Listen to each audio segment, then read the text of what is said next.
Hello. Welcome to North Country History with Rob Berg. This is Rob, and this episode, we're getting a little hungry. It's now November, and we have Thanksgiving coming up at the end of the month. And when I get into the fall, I like to eat good food, comfort food. And I'm one of those people who annoy the heck out of you with Instagram and Facebook posts of photos of the food that I cook. So one of my friends, she said that she saw another podcast in my future, one on food. Well, I'm not going to start another podcast on food, but that did sound delicious to me. But instead, it brought back that I had done in 2014 and early 2015. I did a blog long before I thought I'd be doing podcasts, but I did a blog called A Taste of the North Country. And I was between museum jobs. I was doing a lot of freelance work at the time. And I had a lot of extra time on my hands. So I was doing a lot of different cooking and exploring food in different ways, a lot of the historical aspect of it. So I found that blog, and as I mentioned, it's called A Taste of the North Country. And if you Google that, you will find it. It was a WordPress blog that I did from, I think it was June 2014 until January or February 2015. And then I got a new job as I had been doing a winter job of taking care of animals at a agricultural museum, a living history museum for the wintertime. And then I got hired in as the museum director for the Lovels Township Historical Society. So I didn't have time to blog anymore. But one of the episodes I did was the origins of the Lumberjack Breakfast. So I think what I'm going to do is I'm going to read that blog here today. So this will sound like a nice pre-scripted one. So you're not going to hear me doing ums and ahs very much in there. But so I'm going to read this blog and kind of tie in that historical aspect of food that would tie in perfectly with North Country history. So settle in, sit back, and enjoy the show.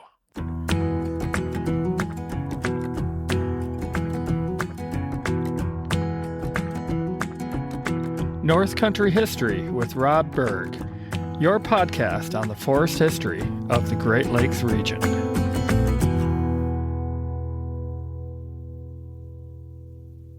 Many are familiar with the Lumberjack Breakfast that is served far and wide in diners and cafes across the country. But why are they named this? I love food, but even more than food, what I'm passionate about is history. My expertise that I fell into it is the historic lumber industry of Michigan and the Great Lakes. All of those logs were cut by the lumberjacks, or shanty boys as they were better known, for most of the 19th century. These men could not have done the mammoth amount of work without eating large quantities of food. Their meals make today's lumberjack breakfast look rather small. At the museum I used to run, the Hartwick Pines Logging Museum near Grayling, Michigan, there is an exhibit label that tells of how much food a logging camp of 100 men, as stated by John Fitzmaurice in his book, The Shanty Boy, or Life in a Lumber Camp, 1889, would consume. 6 barrels of flour, 2.5 barrels of beef, 2.5 barrels of pork, 8 bushels of potatoes, 3 bushels of onions, a 1/4 barrel of pickles, 1 barrel of sugar, 25 pounds of tea, 16 pounds of coffee, 50 pounds of butter, and 40 pounds of lard. Add to this an unspecified amount of prunes, dried fruit, likely apples, salt, pepper, mustard, spices, sausage, meat, and fresh beef. Fitzmaurice also went on to say that one of the greatest requisites to make a lumbering job a success was a good cook. Another witness to the great bounty of food in the camps was Charles Ellis, a Boston native who visited the northern Michigan forests in 1885 and wrote about what he experienced for the Chicago Current in an article entitled Among the Michigan Pines. The amount of work that a man or horse can do in the woods or elsewhere will depend entirely upon the amount of food that he can digest over and above what is actually necessary to keep him in good condition in a state of inactivity. As regards these lumbermen, it is safe to say that they are physically strong and well, for only such can endure the work. Our 55 men have consumed in 20 weeks the following quantities of first-class provisions: 30 barrels of flour, 500 pounds of tea, 22 barrels salt pork, 4,000 pounds fresh meat, 15 barrels beef, 150 pounds baking powder, 1,200 pounds lard, 300 bushels potatoes, 400 pounds butter, 30 bushels beans, 1,200 pounds sugar, 150 gallons molasses, 8 barrels crackers, hardtack, 6,000 pickles, together with cabbage, onions, turnips, etc. This represents a great deal of eating, but the work done will balance it off. It has been estimated that the Shanty Boys consumed somewhere between 4,000 and 6,000 calories a day. I've never been able to confirm this, but in most logging camps, the men did eat quite a lot of food. The good cooks could create a variety of food to serve at the 3 daily meals: breakfast eaten before dawn, dinner, the midday meal, brought out to the men in the forest where they are cutting down the trees, and their supper eaten back in the cook shanty after dark. Although baked beans and prunes could be found with just about every meal, there was a variety in what was served. In the better camps, the breakfast table would support plates of sourdough pancakes, biscuits, pork, either in the form of sausage, ham, or salt pork, fried potatoes, donuts, and pots of oatmeal, along with the aforementioned beans and prunes, all to be washed down by gallons of hot, strong tea or coffee. Once or twice a week, the cook, if he or she was in a good mood, they may bake pans of caramel rolls or serve leftover pie. At midday, the cook would send out the cookies, the cook's helpers, on a horse-drawn wagon or sled with dinner. The men may get a beef vegetable stew with potatoes, onions, carrots, rutabagas or turnips, and cabbage. Some days we'll see ham and bean soup, or at least another pot of baked beans, along with fresh loaves of sourdough bread, cookies as large as dinner plates, and pie of different varieties. Some of the favorites in camps were dried apple pie, called pregnant women's pie by the men for how the apples would swell up, shoepack pie, Laranjan pie, and vinegar pie. Again, hot coffee or tea would be served. The cookies would bring the food out and in the winter build a fire for the men to sit by while they ate. They also might grab the blankets off of the men's bunks in the men's shanty so they could wrap around themselves to warm up in the sub-freezing and many times sub-zero temperatures.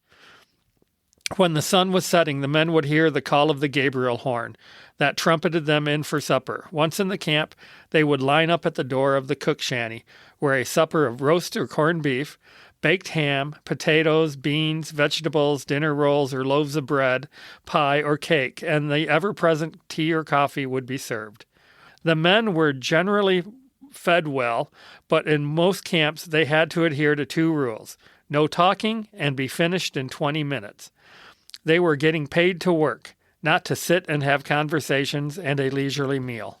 This was the ideal, and camps with food like this would have little trouble filling out their crew for the season. However, not all camps found that a good cook was necessary.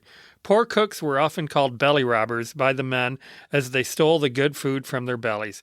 Charles Ellis had something to say about this type of camp cook.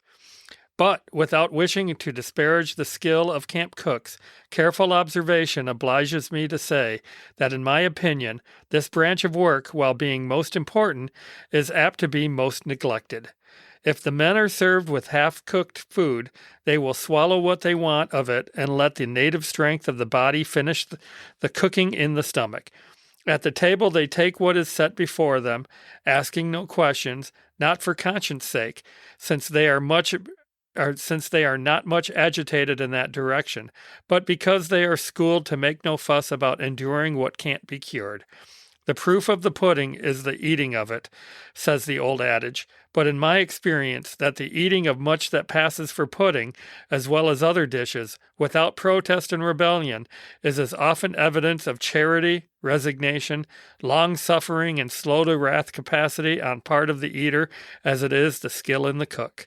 Salt meat, often half-boiled, potatoes ditto, fried pork stuck fast in half-cold pork grease, good fresh beef ruined forever here and hereafter by being fired while swimming in pork fat, fresh beef boiled and served without seasoning of any kind, beans that sometimes are scooped from barrel to boiler and so baked without change of water or vessel, a deed against which every bust and stomach must rise in protest. Bean soup served with beans so hard that they will break between your teeth, and the water as clear as when the work began, but with its transparency a trifle obscured by bits of broken cracker that seem to float and sail around their iron-bound coast. Hot soda biscuit, a spoonful of flour to a quart of soda, it seemed to me, very short with oceans of lard, mince pies of hashed beef and pork, salt and fresh, dried apples with molasses to suit, and raisins thrown in to support the crust of chilled pork fat sprinkled with flour, tea that is boiled down, filled up again, and kept boiling from meal to meal, dished out from the boiler, grounds and all, into measures that are half filled with cold or lukewarm water, and drank from tin cups whose inner surfaces are coated with brown and dirty-looking sediment of the overboiled tea, without sugar or milk. All this sort of thing the boys endure from day to day with the amiability that would make New England dyspeptics miserable with envy. Oh, that just sounds terrible listening to that. So who's hungry? Ellis did go on to say that it was not always the fault of the cook's skill, but that there is so much work to be done, and only the one man with one or two chore hands to assist. Most cooks made excellent yeast bread, and could serve up good meals when they had a chance. The lumberjacks truly did eat quite a bit of food, regardless of the quality that was put before them. This lives on in every greasy spoon in the North Country that serves up a lumberjack breakfast that has a lot of everything served with it. But it is doubtful that in any of these diners or cafes can you get a slice of vinegar pie, my personal favorite of the logging camps. Below is the recipe for vinegar pie that we would make at the Hartwick Pines logging camp during our summer living history programs. I'm going to read off the recipe here, but if you see the episode notes that along with it, wherever you're listening to the podcast, I will have that typed into there. But this is what we used to serve at Hartwick Pines, and it was a real winner with staff. And for anybody who helped us make it, they would be able to sample it too. And most people liked it as well. So here we go. Vinegar pie shell, 1/4 cup of butter, 1/2 cup of white sugar, 2 eggs, 1/2 cup of brown sugar, 3 tablespoons of vinegar, 1/4 cup of flour, 1 cup of water, and a dash of nutmeg to taste. Now there's a couple of notes here. For the vinegar, try a variety of vinegars. Distilled white vinegar may give the pie a taste similar to pecan pie filling, minus the pecans. Apple cider vinegar may give the pie an apple taste. Both of these would be historic adaptations. I like the apple cider vinegar personally. It always gave kind of like a mock apple pie taste to it. And then also the other note, the recipe calls for 1 cup of water, but at Hartwick Pines, we found that it makes the pie a little soupy. So we adjusted it to 1/2 cup of water, and then the pie seems to be much better. And okay, so in a large bowl, blend white sugar, brown sugar, flour, and nutmeg with fingers until no lumps remain. Stir in vinegar, eggs, butter, and water until well mixed. Pour into a pie shell and bake at 400 degrees for 30 minutes. So it's a really easy recipe. And I have notes at the bottom of this. Now, my personal choice is to make it with apple cider vinegar and baked in a Dutch oven next to a fire. Of course, that's how we did it at Hartwick Pines. I think they're still doing cooking there now. I'll have to ask my friend Hillary Pines, who she spoke about Karen Hartwick in last season on the podcast, or actually the first season on the podcast. So But I know that they still have the Camboose, the outdoor cooking area there, the kind of the raised fire pit, which is what we use to be able to replicate cooking in a logging camp. But the one thing I wanted to thank here, and you just heard him speak last month on the passenger pigeon, I wanted to thank my friend Kyle Bagnall. And at this time, he was manager of the historical programs at Chippewa Nature Center in Midland, Michigan, for putting me onto Charles Ellis's Among the Michigan Pines. This has been an excellent source of information to me over the years. So it really helps to have friends and colleagues who can help you out with things over the years. And so when I wrote this blog back in 2014, I certainly was very thankful for that help, and I'm utilizing it now again with the podcast. So I've included the sources here of Charles Ellis, Among the Michigan Pines, The Current Chicago, 1885, Volume 3, and John W. Fitzmaurice, The Shanty Boy or Life in a Lumber Camp, Sheboygan, Michigan, Steam Democrat Press, 1889. I've used both these sources before on the podcast, and here that is again. And like before, I will share these sources in the episodes notes that are attached to the podcast, wherever you're listening to.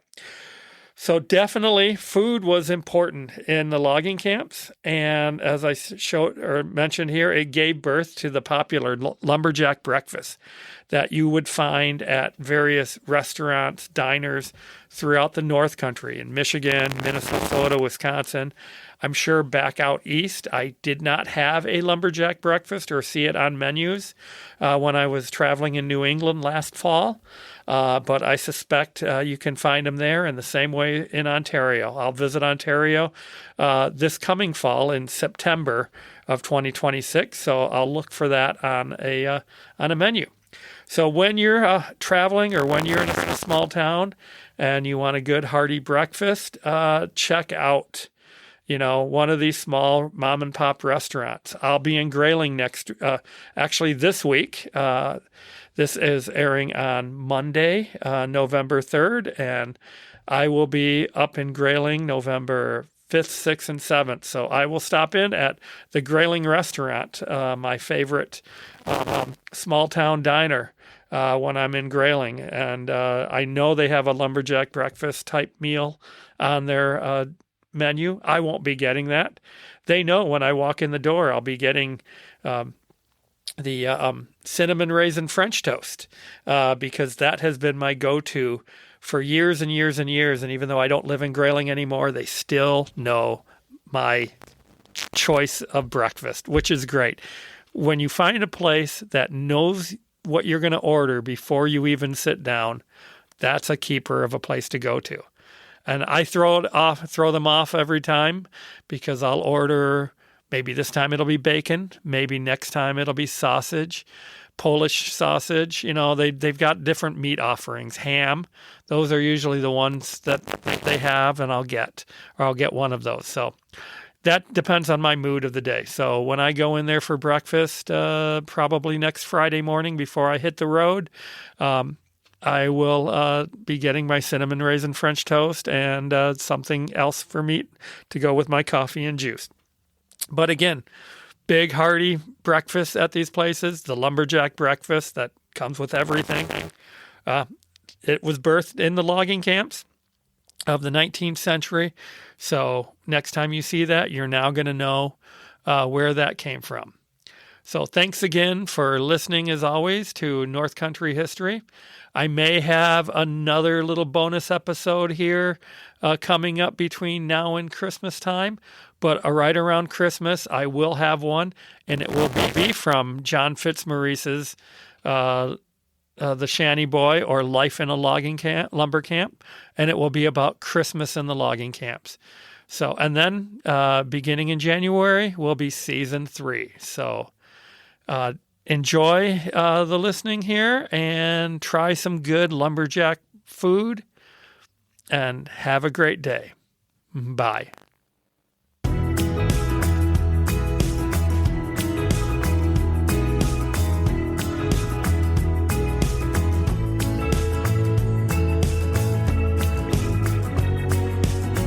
North Country History with Rob Berg is hosted, written, and produced by Rob Berg. Music is Crack o' Dawn, performed by Reveille, licensed through Soundstripe. Follow North Country History with Rob Berg on YouTube and on Facebook at Rob Berg, Environmental Historian.